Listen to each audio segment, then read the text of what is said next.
and welcome to another episode of What's Happening in Burgess. I'm Barb Christie, an employee of Hansons Plumbing, and this is Rodney Hanson, as many of you well know. And today we're at the Burgess shop of Hansons Plumbing, and we'd like to welcome you today. And we're going to talk to Rodney today, who's been collecting several items from Burgess history throughout the years. And for those of you who may not know Rodney, he was the owner here at Hansons Plumbing, has now transferred that operation over to 3 of his 4 children, Robin, Jolyn, and Jeff.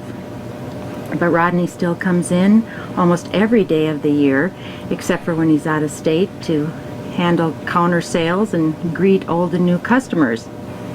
And so today we'd like to talk to Rodney about this amazing collection that he has. And if you're ever in the Burgess area, you should come in and take a look. And we're going to look at a couple of things today. First of all, I should ask Rodney, what prompted you to start collecting all these items? I'd say it started when we started to get ready for our centennial book, and that's about 2 years ago. I put an ad in the paper and asked people to bring in little snapshots of people that we might want to use a picture of in that book.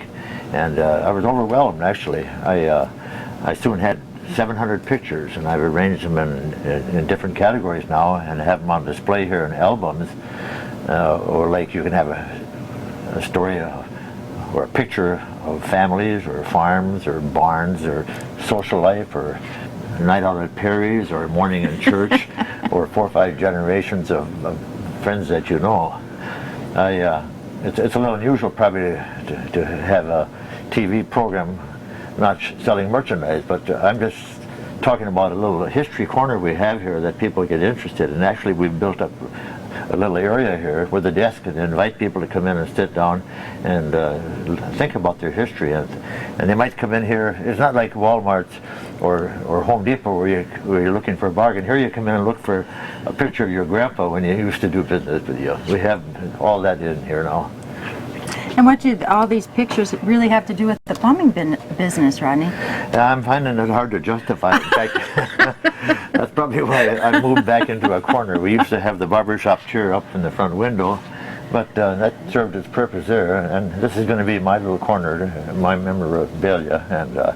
And I like to talk about what we have with each family. We can trace the history. The barbershop chair, for example, I'm a barbershop singer, and we've used that in many of our shows, and that came from the barbershop in Burgess, and my wife upholstered it. And then the barbershop poles are hard to come by, so this gets back to the plumbing story. This is a PVC pipe, and if you ever want to make one up for your home, we can sell you the pipe for that. And there's a good history on barbershopping. The barbershop pole. Some of you might not know it, but in the old days, back in the 1800s, the barbers used to actually pull a tooth, or they'd leech you and to get rid of your blood pressure. Then the bloody rags they take outside and wrap around a pole, and that's how the red and white barbershop pole got started. And that's sort of an interesting history, and it's authenticated in the book I have there. That's amazing. Yeah. That is amazing. How long ago was it that the barbershop was still in operation in Burgess? In Burgess, that probably hasn't been in for 20 years now. Yeah. Wow. Yeah. Wow. Right, yeah. But we still like to talk about the old barbers. People know who they were, you know. Yeah, a lot of conversations went on in those barbershops. Yes, they did, yeah. Lots of gossip passed back and forth. That's right, just like a ladies' beauty shop now. And the price of wheat and oats and corn and cattle and pigs and whatever. Yeah. You have an interesting item up here. Here it is. Oh, yeah. In relation to the barbershop, I have a couple razor blade sharpeners, if you can see this on there. You put the blade in there and you turn this here, and it turns it over and sharpens both sides. This is an example of people bringing in things that they like to associate with the display we have. This belongs to Nora Benke, and he loaned it to me. And I have other sharpeners too. Here's one that turns like this. Just an example of what people come in with. They like to show you that. A guy brought in a whole carton of blades. And as I point up this way, I think I should mention something about that top shelf. I've got other books in here, but that top shelf is all authors or stories that relate to Vergus. Every one of them has got a story about Vergus.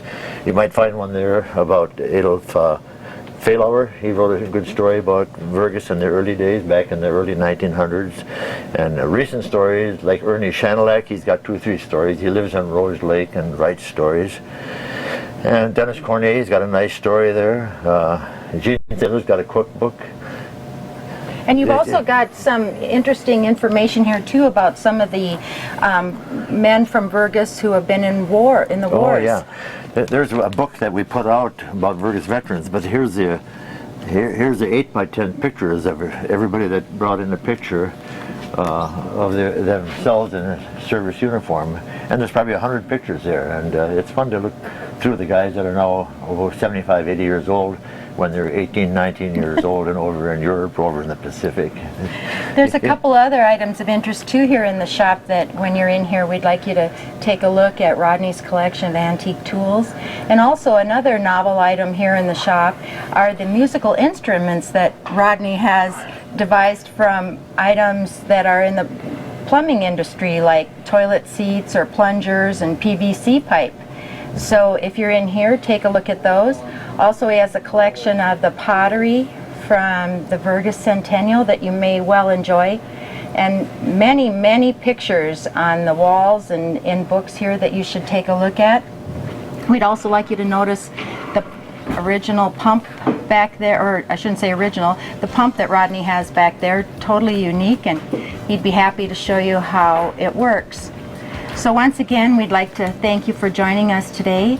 Also, I'd like to mention that Rodney has a story in the Frazee paper about 5 or 6 times a year about Vergus history that I know you'll enjoy, and many of you may recognize the names.